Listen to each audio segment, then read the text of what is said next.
Messi.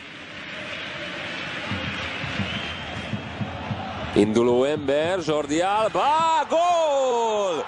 Vezet a Barcelona 97. percben. A bal hátvéd szerzi a vezető gólt.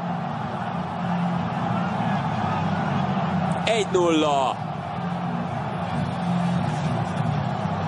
Sergio Rico kontrúgás után már védenie kellett a Sevilla kapusának.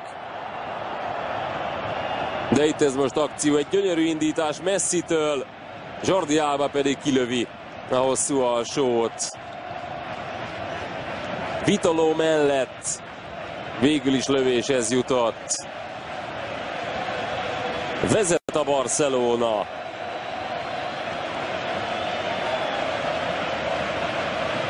Jordi Alba az első gólját rúgja a szent sárgalap. Rafinha.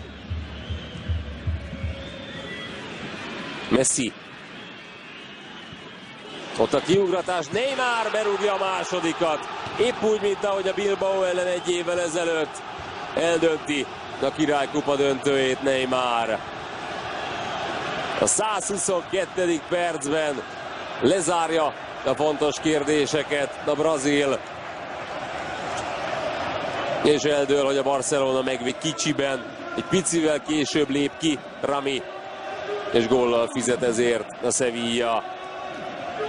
Fantasztikus passz kicsi területen Lionel Messitől.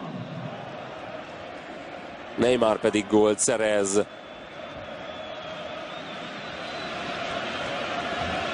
Nem volt zökkenőmentes szezonja Neymarnak, ezért aztán különösen fontos a számára, hogy ő lövi a Barcelona utolsó gólját ebben a